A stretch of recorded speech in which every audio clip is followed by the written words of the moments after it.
Hey guys, Alex from 7th Hour Films back again with Jujutsu Kaisen. Last time around, we had For Myself, where basically we were given the rundown that Yuji is slated to be executed.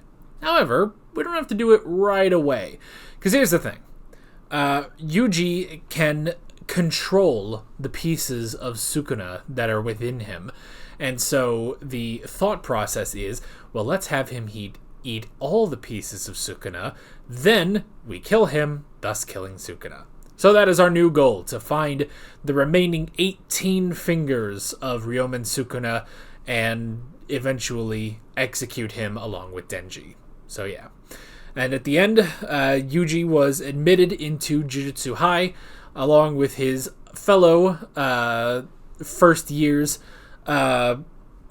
Fushiguro, that was his name, and the last one being a young lady that we are yet to meet. Also, we just had fun hanging around with Gojo. So, yeah.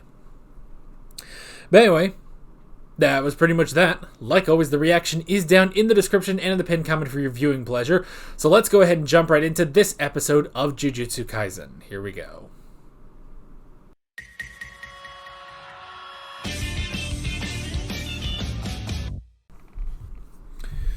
Alrighty, I started looking up the voice actor for Kugisaki. Yes, Kugisaki. Nobara Kugisaki. Okay. And Yatko. In English. Let's see. Okay, nothing. Absolutely nothing I recognize.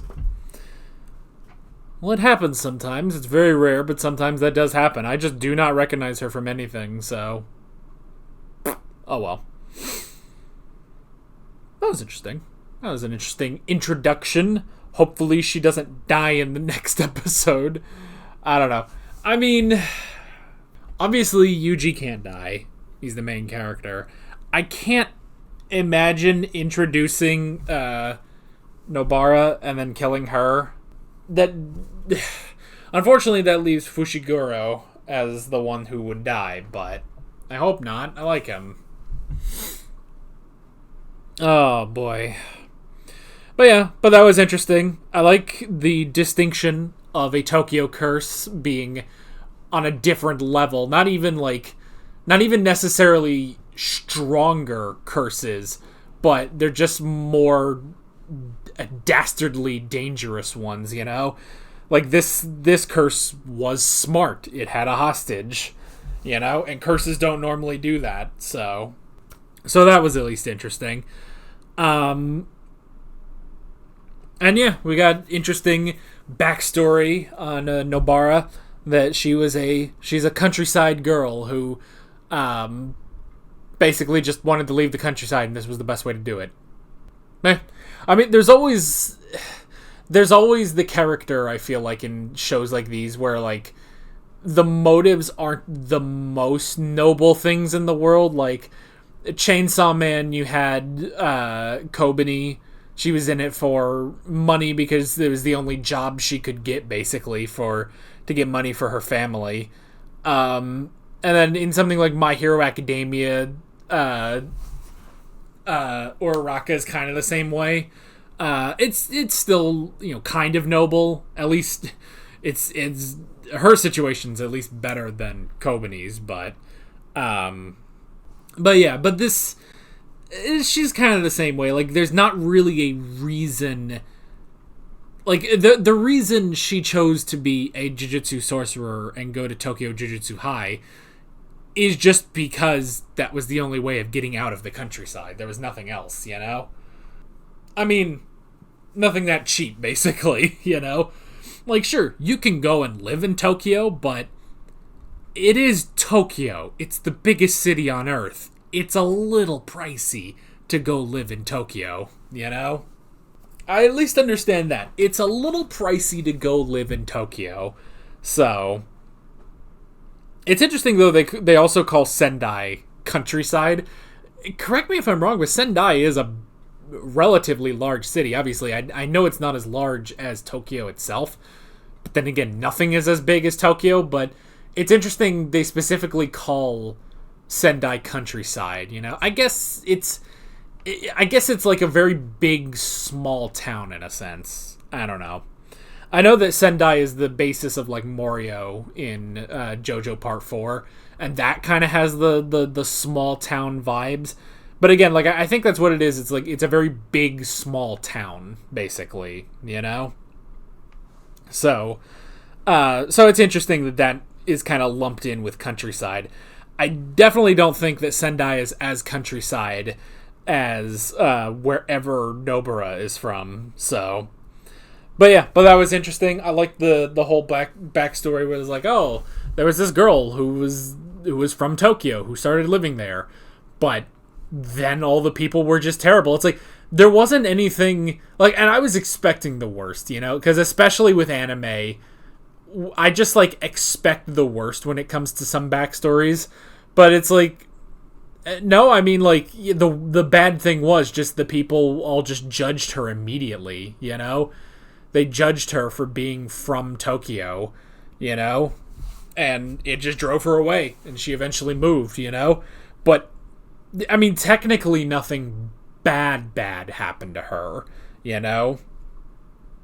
Granted, they screwed up her car, you know, her family's car, which is pretty bad, but there's just I don't know. So that was interesting, and I like how that basically leads into Nobara basically being like, yeah, I gotta leave, which is an interesting thing to see in an anime, because now I don't, here, look, we can all probably figure out I am not a Japanese expert. I am not an expert on Japan, but there's just stuff I hear on, you know, YouTube videos and stuff. So take everything I say with a grain of salt, but I'm just, you know, opening up some topics basically.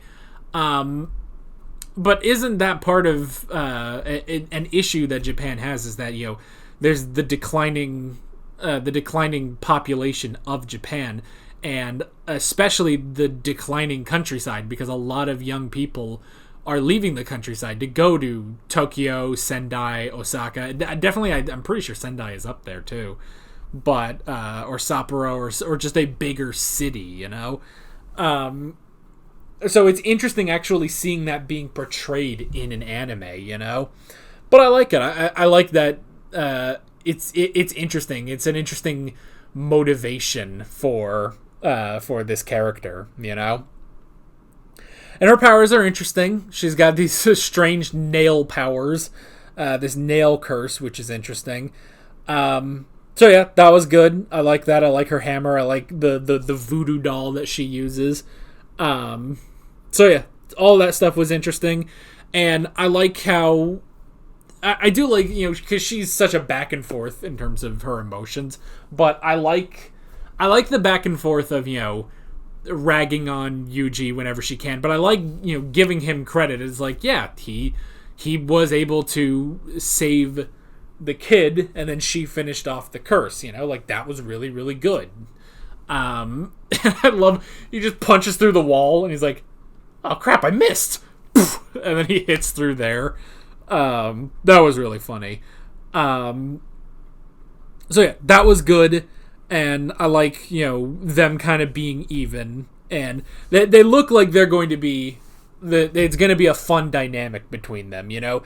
Again, because I watched Chainsaw Man recently, and I watched Chainsaw Man before watching Jujutsu Kaisen, I really see, you know, Denji and Power and Aki. Like, I see them all in these characters. So I know Jujutsu Kaisen, at least the anime, came first before Chainsaw Man got an anime, but that's just what I'm thinking in my head, basically. So, but yeah, really, really good stuff. Interesting backstory for Nobara, and I'm curious to see where we are going next time, where apparently one of them is going to die. I don't know. We'll have to see. But that is basically it. With all that being said, I'm Alex from 7th Hour Films, and I will see you guys next time. Take care. Alright guys, thanks for watching this video. There's a bunch of links on screen if you want to go click around any of those. There's a playlist with all of my Jujutsu Kaisen reactions, as well as another video you can go click on if you want. There's also a subscribe button and a Patreon button on screen, as well as other links in the description if you want to go check out any of those. See you guys later.